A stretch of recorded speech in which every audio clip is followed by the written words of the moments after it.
जय गणेश, नमस्कार, जय माँ भवानी। मैं एस्ट्रोलॉजर मदन सारस्वत आप सभी का स्वागत करता हूं आपके अपने YouTube चैनल पर। आज हमारा चर्चा का विषय रहेगा अधिक मास, जिसे अनेकों नामों से पुकारा जाता है, जैसे अधिक मास, मल मास या पुरुषोत्तम मास भी। पुरुषोत्तम मास में क्या क्या पुण्य फल होता है और क्या पुण्य कर्म करने चाहिए और क्या कर्म त्याज्य करने चाहिए, करने योग्य क्या कर्म होते हैं और त्यागने योग्य क्या कर्म होते हैं। आज सब चीजों के बारे में चर्चा करेंगे। कब आ रहा है अधिक मास, कब आ रहा है पुरुषोत्तम मास, इसके बारे में भी हम जानेंगे। और पुरुषोत्तम मास का क्या महात्म्य है, क्या कर्तव्य है, ये भी चलिए जानते हैं। पुरुषोत्तम मास क्या होता है, इसके बारे में भी हम चर्चा करेंगे। क्यों आता है पुरुषोत्तम मास, तो पहले हम चर्चा करते हैं पुरुषोत्तम मास का महात्म्य। क्या महात्म्य है, क्या कर्तव्य है। इस मास की मल मास की दृष्टि से तो बहुत निंदा होती है, परंतु पुरुषोत्तम मास की दृष्टि से इस मास की बहुत बड़ी महिमा है। अधिक मास ने तपस्या कर भगवान विष्णु से उनका नाम पुरुषोत्तम मास प्राप्त किया था। भगवान श्री कृष्ण ने अपना नाम देकर कहा, सद्गुणों और कीर्ति, प्रभाव, षडैश्वर्य, पराक्रम, भक्तों को वरदान देने आदि जितने भी गुण समझे हैं, वो सब जिस प्रकार से विश्व में पुरुषोत्तम नाम से विख्यात है, उसी प्रकार मैं आज से आपका नाम पुरुषोत्तम मास करता हूं। उसी प्रकार यह मल मास भी भूतल पर पुरुषोत्तम मास कहलाता है। इसमें जो भी आप पुण्य कर्म करते हैं, कीर्ति करते हैं, पराक्रम करते हैं, भक्तों को वरदान इत्यादि का जो पुण्य फल होता है वह सहस्त्र गुना होता है। इस प्रकार से अहमेते यथा लोके प्रथितः पुरुषोत्तमा तथामप्यपि लोकेषु प्रथितः पुरुषोत्तमा। अधिक मास के आ जाने पर जो व्यक्ति श्रद्धा एवं भक्ति पूर्वक व्रत, उपवास, श्री विष्णु पूजन, पुरुषोत्तम महात्म्य का पाठ, दान आदि शुभ कर्म करता है, वह मनवांछित फल प्राप्त कर लेता है और मरणों उपरांत गोलोक पहुंचकर भगवान श्री कृष्ण का सानिध्य प्राप्त करता है। इसी प्रकार इस मास में गीता का पाठ, श्री राम कृष्ण के मंत्रों का जप, पंचाक्षर शिव मंत्र का जप, अष्टाक्षर नारायण मंत्र का जप, द्वादश अक्षर वासुदेव मंत्र का जप आदि के जप का लाखों गुना फल, करोड़ों गुना और अनंत गुना फल कहा गया है। द्वादक्षर मंत्र ओयम यो जपेत कृष्ण सनिधौ, जो द्वादक्षर मंत्र का भगवान कृष्ण के सामने जप करता है, 10 वारमपि पठन् स कोटि फलम अश्नुते। पुरुषोत्तम मास महात्म्य में यह फल कहा गया है। आगामी विक्रम संवत 2080 यानी 2023 और 24 ईस्वी में श्रावण मास, जो चांद्र मास श्रावण मास है, वह अधिक मास मल मास यानी पुरुषोत्तम मास के नाम से होगा। वह पुरुषोत्तम मास हो रहा है। इस अधिक मास की समय अवधि 18 जुलाई 2023 से मंगलवार से 18 जुलाई 2023 मंगलवार से 16 अगस्त 2023 बुधवार तक रहेगी। यह अब की बार अधिक मास में श्रावण मास आ रहा है, जो 18 जुलाई से 16 अगस्त तक है। अधिक मास का जो निर्णय है वो इस प्रकार है, जिस महीने में सूर्य संक्रांति न हो वह महीना अधिक मास होता है। जिस महीने में सूर्य की संक्रांति नहीं आती है वह महीना अधिक मास कहलाता है। जिसमें 2 संक्रांतियां हो वह क्षय मास होता है। असंक्रांति मासो अधिक मासः सफुटः स्यात्, द्विसंक्रांति मासः क्षयाख्यः कदाचितः। जिस महीने में सूर्य की संक्रांति नहीं आती है वह अधिक मास होता है, और जिसमें 2 सूर्य की संक्रांति आती है वह क्षय मास होता है। प्रचलन में सौर वर्ष और चांद्र वर्ष में सामंजस्य स्थापित करने के लिए हर तीसरे वर्ष पंचांगों में एक चांद्र मास की वृद्धि कर दी जाती है, और लोक व्यवहार में इसी को अधिक मास के नाम से या अतिरिक्त मास या अधिक मास या मल मास या पुरुषोत्तम मास के नाम से जाना जाता है। आध्यात्मिक विषयों में अत्यंत पुण्यदायी होने के कारण इसको पुरुषोत्तम मास का नाम दिया गया है। ज्योतिष गणना के अनुसार एक सौर वर्ष का मान 365 दिन होता है। 6 घंटे 365 दिन 6 घंटे और 11 सेकंड के लगभग ऊपर होता है, जबकि चांद्र वर्ष 354 दिन का होता है एवं लगभग 9 घंटे का होता है। दोनों वर्षों के मान में प्रतिवर्ष 10 दिन 21 घंटे और 9 मिनट का अंतर अर्थात लगभग 11 दिन का अंतर पड़ जाता है।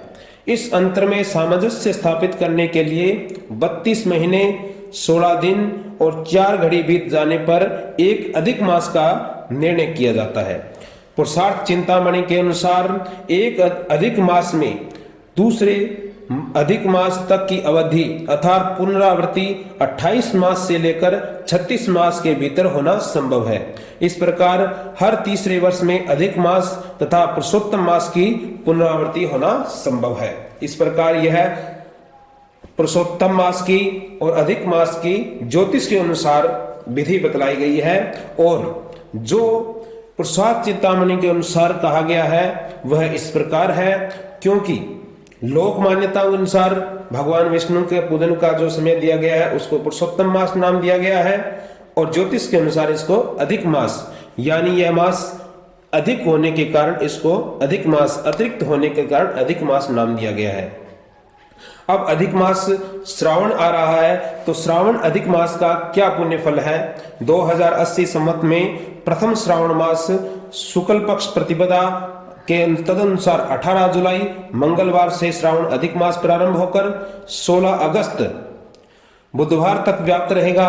प्रथम श्रावण शुक्ल पक्ष, द्वितीय श्रावण कृष्ण पक्ष, दोनों पक्षों के अंतराल मध्य अवधि में संक्रांति का अभाव होने से श्रावण मास अधिक मास अर्थात पुरुषोत्तम मास माना जाएगा। शास्त्रों में श्रावण मास अधिक मास का फल इस प्रकार वर्णित किया गया है। आइए चलते हैं क्या इसका फल है।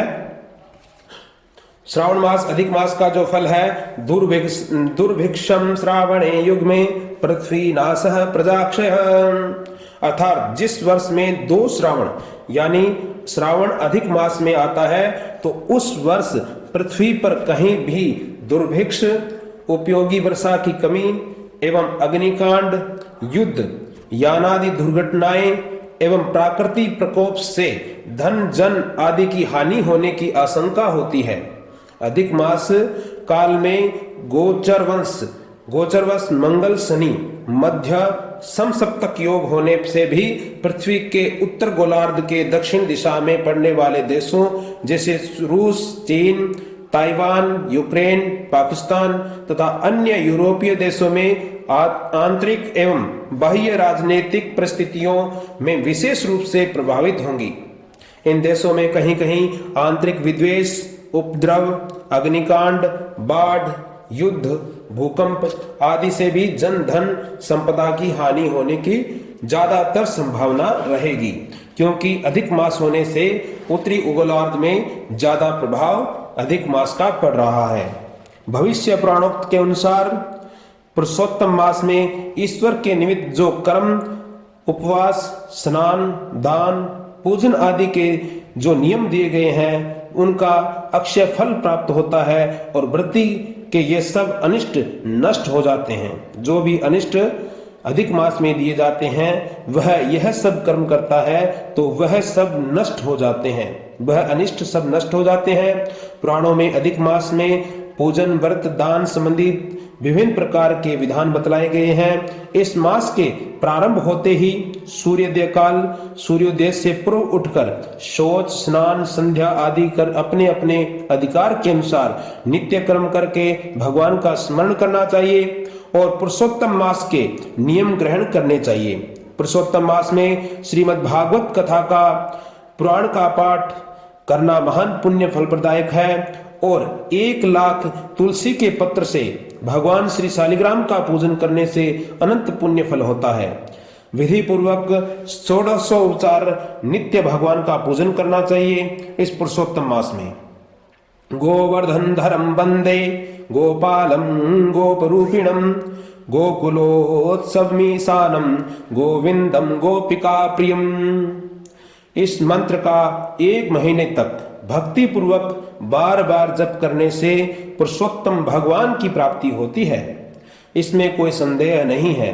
प्राचीन काल में श्री कौंडिन्य ऋषि ने यह मंत्र बतलाया था। मंत्र जपते समय नवीन मेघश्याम द्विभुज मुरलीधर पीत वस्त्रधारी श्री राधिका सहित भगवान पुरुषोत्तम भगवान श्री हरि का ध्यान करना चाहिए, उनका जप करना चाहिए।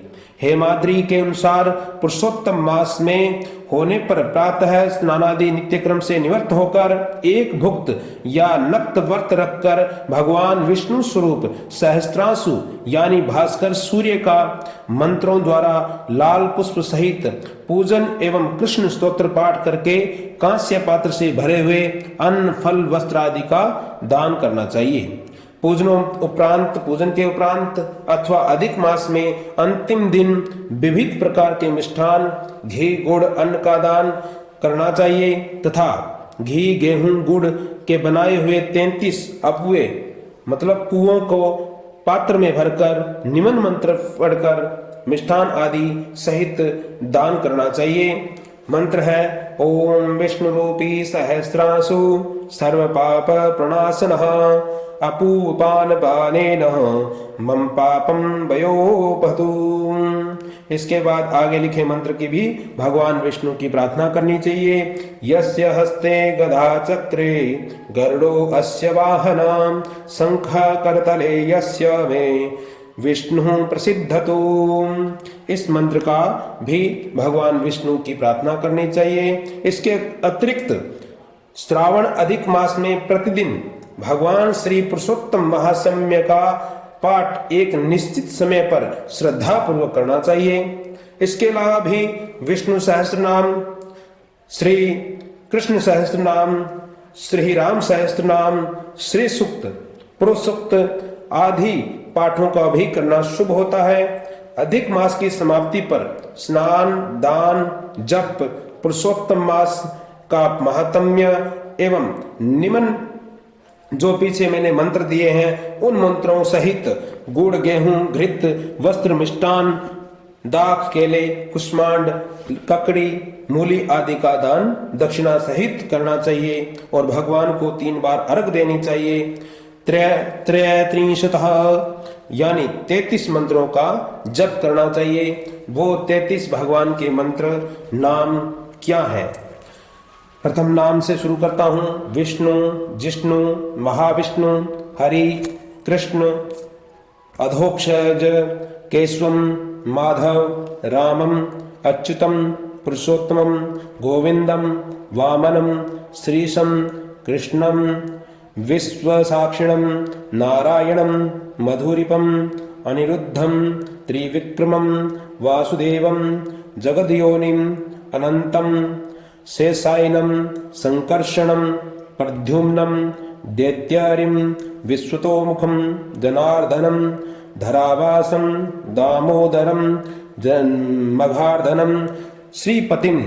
ये भगवान श्री हरि के विष्णु के 33 नाम है। इनका पाठ अवश्य करना चाहिए। अधिक मास में मल मास में इन 33 नामों का पाठ अवश्य करना चाहिए। अब अधिक मास में क्या कर्म त्याज्य होते हैं? जो कर्म त्याज्य होते हैं वो इस प्रकार हैं। अधिक मास में फल प्राप्ति की कामना के लिए किए जाने वाले प्राय सभी क्रम वर्जित हैं। फल की आशा से रहित होकर करने से आवश्यक सब काम किए जा सकते हैं।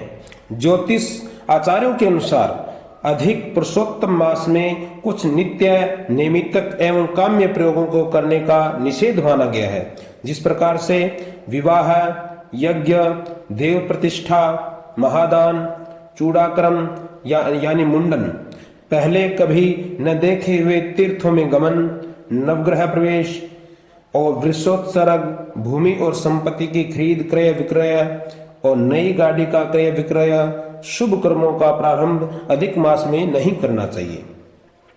अग्न्याध्येयं प्रतिष्ठा च यज्ञो दान व्रतानि च वेदव्रत वृषोत्सर्ग चूड़ाकर्णमेखला गमनं देवतीर्थानां विवाह विसेचनं यानं च गृहकर्माणि मलमासे विवर्जयेत्। यह बात गर्गाचार्य जी ने कही है कि मल मास में ये कर्म वर्जित होते हैं। इसके अतिरिक्त भी अन्य अनित्य व अनैतिक कार्य जैसे नववधु प्रवेश, नव यज्ञोपवीत धारण, व्रतोध्यापन, नव अलंकार, नवीन वस्त्रादि धारण, कुआं, तालाब, बावली, बाग आदि का खनन करना, भूमि वाहन आदि का क्रय करना, काम्य व्रत का आरंभ करना, भूमि, स्वर्ण, तुला, गाय आदि का दान करना, अष्ट का श्राद्ध करना, उपनयन, द्वितीय वार्षिक श्राद्ध करना, उपकर्मादि श्राद्ध कर्मों के संपादन का भी निषेध माना गया है। ये कर्म भी अधिक मास में नहीं करना चाहिए। अब बात आती है कि अधिक मास में क्या क्या कर्म करने चाहिए। वो है अधिक मास में जिन काम्य कर्मों का प्रयोग आरंभ करके अधिक मास से पहले ही हो चुका हो। जो कर्म अधिक मास से पहले हो चुके हैं उन कर्मों को आप सम्यक रूप से कर सकते हैं। उनकी संपूर्ति अधिक मास में विहित है। मल मास में मरने वालों का वार्षिक श्राद्ध कर सकते हैं, मासिक श्राद्ध कर सकते हैं, पितरों की क्रिया करना भी, तीर्थ या गज छाया श्राद्ध कर सकते हैं। यदि मध्य में किसी के मल मास हो तो 1 मास का अधिक श्राद्ध भी होगा, अर्थात जिस मास में यह प्राप्त होता है उसकी द्विरावृत्ति भी होती है। यदि मल मास में ही किसी की मृत्यु हो तो उसमें जो 12वां मास हो उसमें प्रेत क्रिया को समाप्त करना चाहिए। तीर, ज्वर, प्राण घातक रोग आदि के निवृत्ति के लिए रुद्र पूजा अनुष्ठान यानी महामृत्युंजय अनुष्ठान भी आप अधिक मास में कर सकते हैं। पुत्र संतान जन्म के बाद अन्नप्राशन भी अधिक मास में हो सकता है। गणमूल शांति, जन्मदिन, पूजन संबंधित आवश्यक दिन निर्धारित कर्म आप अधिक मास में कर सकते हैं। कपिल षष्ठी जैसे दुर्लभ योगों के प्रयोग, नित्य पूजा, दान आदि क्रम अथवा ग्रहण संबंधित श्राद्ध, दान, जप आदि अधिक मास में किए जा सकते हैं। आवश्यक क्रम समाख्यम मलमासा स्मृतादिकम तीर्थ गच्छायो श्राद्ध माधानांगम पितृक्रियाम।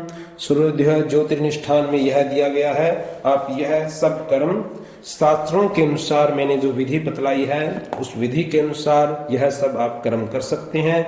और इन कर्मों का जो मैंने बतलाया है उन कर्मों का आपको त्याज्य करना चाहिए। यह सब विधियां कोई मनगढ़ंत विधि नहीं है, सभी शास्त्रोक्त विधि हैं। शास्त्रोक्त मंत्रों सहित मैंने आपको इसका उदाहरण दिया है, तो आप यह सब विधियां विधि पूर्वक करें। जय श्री श्याम, जय श्री कृष्णा।